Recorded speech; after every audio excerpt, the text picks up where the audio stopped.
Frieza was a mistake. We call him the Emperor of the Universe, but in reality he was a spoiled brat who destroyed his own empire because he was too lazy to check his corners. There is only one member of the Cold family who actually knew how to do the job. A villain who didn't play with his food. A villain who tried to kill Goku in the first 3 seconds of the fight. Today we are talking about Cooler, and we are going to prove why he was the king we actually deserved. To understand the terrifying efficiency of Cooler, we must first look at the statistical anomaly hidden in the conquest logs of the Cold Force. If you analyze the destruction of the Saiyan race, you will find a discrepancy that defines the psychological chasm between the two brothers. Frieza destroyed planet Vegeta while laughing in a hover chair and sipping wine. He treated genocide as a celebration. He was so intoxicated by his own power that he failed to look at the radar. He missed a single space pod carrying a low-class warrior. Cooler was watching that same event from the darkness of deep space. He was not laughing, he was not celebrating. He sat with his arms crossed and his eyes locked on the screen. He saw the pod escape. He identified the failure immediately. He did not intervene not because he couldn't, but because he wanted to document his brother's incompetence. This is the mind of a sociopathic auditor. Frieza kills for pleasure. Cooler allows people to live just so he can prove a point about sloppy management. The tragedy of the Frieza family is built on the foundation of the spare heir. Frieza was the mutant prodigy. He was born with a power level that defied the natural laws of his species. He was handed the keys to the universe the moment he hatched. This privilege created a fatal flaw in his psyche, which was laziness. Frieza never trained. Frieza never studied. He believed he was perfect by divine right. Cooler did not have this luxury. Cooler was the older brother who was passed over for the throne. He was sent to the Outer Rim to manage the difficult sectors. This rejection fueled a cold resentment that calcified into a terrifying work ethic. Cooler had to train. He had to unlock a transformation that his father didn't even know existed. Frieza suppresses his power into smaller forms to control it like a child who cannot handle a loaded gun. Cooler transforms to unleash his power because he is a soldier who has mastered his weapon. When we analyze the visual design of Cooler, we see a creature who has weaponized his own biology. The fifth form is not just a power boost, it is a philosophical statement. Frieza in his final form is sleek and smooth. He looks like a nightmare, but he has a mouth. He has a smirk. He loves to talk. He loves to taunt his victims and hear the sound of his own voice. When Cooler transforms into his fifth form, a biological mask slides over his face. It covers his mouth. It locks into place with the sound of a closing prison cell. This is the most important detail in his design. It is a muzzle.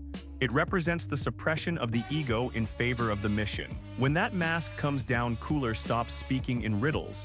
He stops making jokes. He becomes a silent engine of destruction. You are no longer fighting a person with a personality. You are fighting a biological machine that has deactivated its empathy. This professional mindset trickles down to the way he manages his personnel. The Ginyu Force is a traveling circus. They are a group of powerful mutants who spend more time practicing their choreography and playing rock, paper, scissors than they do securing the perimeter. Frieza tolerates them because they amuse him. He treats his army like a toy box. The Armored Squadron is a death squad. Salsa and Knees and Door do not pose. They do not play games.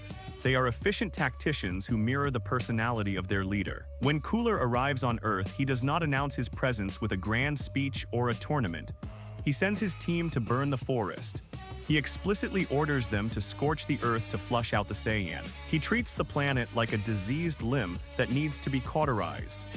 This is the brutality of a professional who views violence as a necessary administrative task. The inciting incident of Cooler's revenge is often misinterpreted as mercy, but it is actually a masterclass in corporate pettiness. Cooler saw Goku's pod escaping planet Vegeta. His soldiers asked for the order to shoot it down. It would have taken one button press. It would have taken less than a second, but Cooler told them to let it go. He said that it was Frieza's jurisdiction. He said that his brother needed to learn a lesson about thoroughness. This was a gamble. Cooler was so disgusted by Frieza's arrogance that he was willing to let a potential threat survive just to prove that Frieza was incompetent.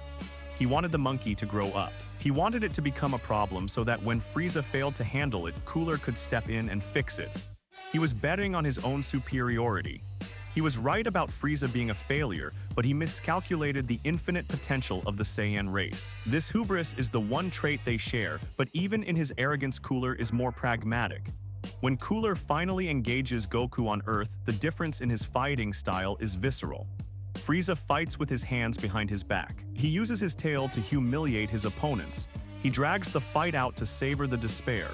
Cooler fights to verify death. There is a terrifying sequence where he blasts Piccolo with a chaotic beam that takes the Namekian out of the equation instantly. He does not monologue to Piccolo. He does not ask him where Goku is. He identifies the strongest ally and removes him from the board. When he fights Goku, he dominates him physically. He does not rely on ki blasts from a distance. He gets in close. He uses his knees and his elbows. He uses the environment. At one point, Goku fires a Kamehameha at him and Cooler does not dodge. He flies directly through the beam. He swims up the river of energy and punches Goku in the face. This is not just a feat of durability. It is a psychological breaker. It tells Goku that his strongest attack is nothing more than a stiff breeze to a being who has mastered the 5th level of evolution. The transformation sequence itself plays out like a body horror film. Frieza's transformations are grotesque and painful, but they are also theatrical. He puts on a show. Cooler's transformation is industrial. The spikes grow out of his back like exhaust pipes. The armor expands. The mask locks into place with a mechanical hiss. The ki he emits is not sharp and piercing like Frieza's. It is heavy. It is described as a suffocating pressure that crushes the air out of the lungs. When he stands before Goku in his 5th form, he is a giant. He towers over the Saiyan. He tells Goku that he has one more transformation than his brother. He says it matter-of-factly. He is not bragging. He is informing Goku of the mathematical impossibility of his survival. And then he proceeds to brutalize him. He does not play with his food. He stomps on Goku. He grinds him into the dirt. He intends to reduce the Saiyan to a paste. But the true genius of Cooler's character is revealed in the sequel. The return of Cooler introduces the Big Geat Star. Most fans dismiss this as a generic robot movie, but it is actually a nightmare of transhumanism. Cooler died. He was blasted into the sun. His biological body was incinerated, but his will to live was so potent that his consciousness survived in a chip of debris. He merged with an alien supercomputer. He rebuilt himself. Frieza begged for his life when he was cut in half. He needed his daddy to put him back together. Cooler did it himself. He assimilated a planet-sized machine and turned it into his new body. He realized that flesh is weak. He realized that biology has limits. So he abandoned his mortality and became a god of metal and data. The army of metal coolers is the most hopeless image in the history of the franchise. Goku and Vegeta fight with everything they have to destroy a single unit. They break their limits. They ascend to Super Saiyan. They manage to shatter the robot and they stand there panting and exhausted thinking the battle is over. And then the horizon turns silver. 1,000 metal coolers appear on the ridge. This is the ultimate validation of Cooler's philosophy. Why rely on imperfect soldiers who can feel fear and pain when you can just mass-produce the perfect soldier, which is yourself? Cooler realized that the only person he could trust was himself, so he cloned himself 1 billion times. He turned the battle into a resource war. He knew that the Saiyans had finite energy, but he had infinite bodies. He didn't need to be stronger than them, he just needed to outlast them. We must also analyze the scene inside the core of the Big Geat Star. The true organic Cooler is revealed to be a head and a torso suspended in a web of wires. He has sacrificed his physical form to become the brain of the machine. This is a level of commitment that Frieza could never understand. Frieza is vain, he worries about his height, he worries about his appearance. Cooler stripped the flesh from his bones and wired his nervous system into a computer because he realized that vanity is a liability. He tells Goku that the Big Geat Star enabled him to cheat death. He says it with pride. He views his monstrous existence as an upgrade. He has corrected the flaw of mortality. He has optimized his existence. He is no longer a warlord. He is an operating system that is consuming the galaxy one planet at a time. The irony of modern Dragon Ball Super is that Frieza eventually realized that Cooler was right. When Frieza returns as Black Frieza, he has undergone a fundamental shift in personality. He spent 10 years in a room of spirit and time. He trained. He meditated. He conquered his impulses. When Black Frieza appears on Planet Cereal, he does not scream. He does not gloat. He kills gas instantly and knocks out the Saiyans with one punch and then leaves. He brings a waiter with him. He is calm. He is professional. Black Frieza is essentially Frieza finally becoming his brother. He has adopted the discipline and the efficiency that Cooler tried to teach him decades ago. It took Frieza dying twice and spending an eternity in hell to learn the lesson that Cooler knew from birth. You cannot rule the universe if you are a brat. You have to be a professional. If Cooler had been the one on Namek, the series would have ended in 5 episodes. He would not have wasted time looking for the Dragon Balls individually. He would have scanned the planet and sent his squadron to secure the villages simultaneously. When the Jinyu force failed, Frieza called them to bring a scouter. Cooler would have brought the entire army. When Goku arrived, Cooler would not have toyed with him. He would have seen the power levels spike and he would have transformed immediately. There would be no Krillin death to trigger the Super Saiyan transformation, because Krillin would have been dead before Goku's ship even landed. Cooler would have decapitated the hope of the universe and then filed the paperwork to annex the planet. The only reason the Z fighters survived is because they were fighting the incompetent brother. There is a philosophical horror in the way Cooler dies in the first movie. He is pushed into the sun. The sun is the ultimate symbol of life and warmth. It is the center of the solar system. For a creature as cold and unfeeling as Cooler to be consumed by the absolute heat of a star is a poetic end. He is a being of the void. He thrives in the cold darkness of space where he can plot without interference. The light of the sun exposes him. It burns away his mask. In his final moments as his body is disintegrating in the plasma, he remembers the pod. He remembers the baby he let go. He realizes that his one moment of arrogance was the variable that destroyed him. He does not scream in pain. He screams in regret. He screams because the math finally caught up to him. He realizes that he is not the hero of his own story, but a footnote in the legend of the Super Saiyan. The legacy of Cooler is the legacy of the professional who is forgotten while the celebrity gets the headlines. Frieza is the celebrity. He has the flash and the colors and the notoriety. Cooler is the executive who runs the company from the shadows. His design reflects this. He is purple and white and sleek. He looks like a piece of high-tech military hardware. He does not look organic, he looks manufactured. This lack of humanity is what makes him so terrifying. You can reason with Frieza if you stroke his ego. You can trick Frieza. You cannot reason with Cooler. You cannot trick him. You can only survive him. He is a force of entropy that seeks to organize the chaos of the universe into a spreadsheet of dead planets and profit margins. When we look at the multiverse, we see that the most dangerous villains are the ones who do not have emotions. Cell was dangerous because he was vain. Boo was dangerous because he was chaotic. But Cooler was dangerous because he was sober. He was the only villain who treated the domination of the universe as a 9-to-5 job. He didn't want to be worshipped. He wanted to be effective. And that is why he resonates with us. We know that in the real world, the loud and screaming tyrants eventually fall, but the quiet and calculating systems of oppression last forever. Cooler represents the system. He represents the cold, unfeeling march of progress that crushes everything in its path. The mask of the fifth form is the perfect metaphor for his soul. It hides the individual and presents only the function. Frieza wants you to know his name. He wants you to know who killed you. Cooler does not care if you know his name, he only cares that you are dead. The mask dehumanizes him, but it also dehumanizes you. To Frieza you are a toy, to Cooler you are a statistic. And that is why Cooler was right. In the cold calculus of survival, being a brat gets you killed. Being a professional gets you an empire. Frieza may have survived longer in the narrative, but he spent years in hell being tortured by teddy bears and fairies, while Cooler spent his afterlife becoming a god of metal and data. Even in death, Cooler was working. Even in death, he was trying to improve.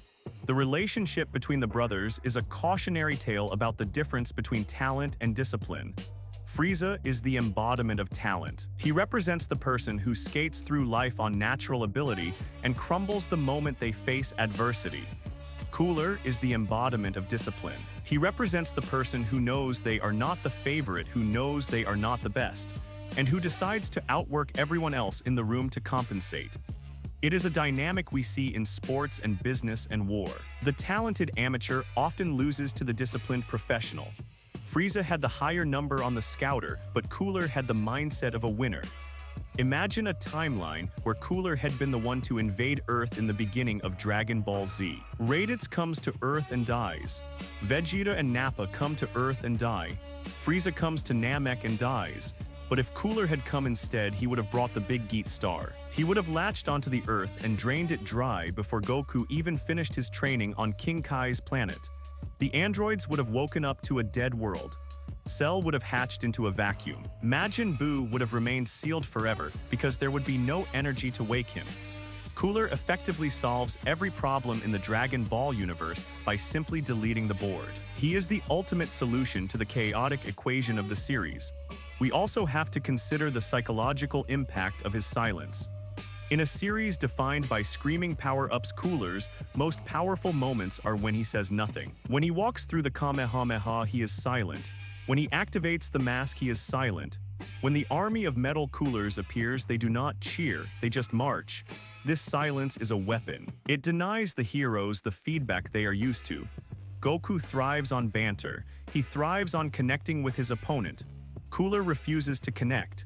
He refuses to acknowledge Goku as anything other than a biological obstacle. This dehumanization creates a sense of isolation for the hero. Goku is used to fighting people he can convert. He converted Piccolo. He converted Vegeta. He even tried to convert Frieza.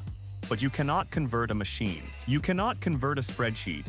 Cooler is the wall that Goku's charisma smashes against and breaks. The sound design of Cooler's attacks further reinforces this. His eye beams are sharp and instant. His supernova attack is massive and overwhelming. But it is the way he moves that is terrifying. He uses instant transmission not as a technique to travel, but as a combat maneuver. He appears and disappears with a glitching sound. He is there and then he is not. He is a ghost haunting the battlefield. This mastery of movement speaks to a mind that values precision over spectacle. Frieza will throw a moon-sized ball of energy to blow up a planet. Cooler will teleport behind you and snap your neck. One is a showman, the other is a surgeon. In the end, Cooler represents the road not taken. He represents the version of the cold force that could have ruled the multiverse if they had just stopped being so emotional. He is a critique of the typical anime villain. He shows us that the reason villains lose is not because the heroes are stronger, but because the villains are stupid. They are arrogant, they are wasteful. Cooler was none of those things. He was smart. He was humble enough to train. He was efficient. The only reason he lost is because he was up against the plot armor of the main character. But even in defeat, he proved his point. He forced the heroes to break their own rules to beat him. He forced Goku to kill. He forced Vegeta to acknowledge that he couldn't win alone. He pushed the Z fighters to the brink of extinction not with a smile but with a stare. So when the dust settles on the debate between the brothers, we are left with a simple truth. Frieza had the power, but Cooler had the mind. Power without mind is just a natural disaster waiting to burn itself out. Mind without power is a tragedy, but Cooler had both. He had the strength to rival a Super Saiyan and the mind to run an intergalactic criminal syndicate. His failure was not a lack of capability.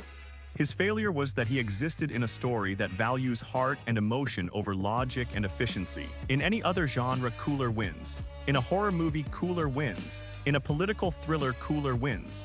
But this is a shonen anime, and in a shonen anime, the guy who screams the loudest usually wins. Cooler never screamed until he was dying. He spoke softly, he planned quietly, and he died knowing that he was the only adult in a room full of children.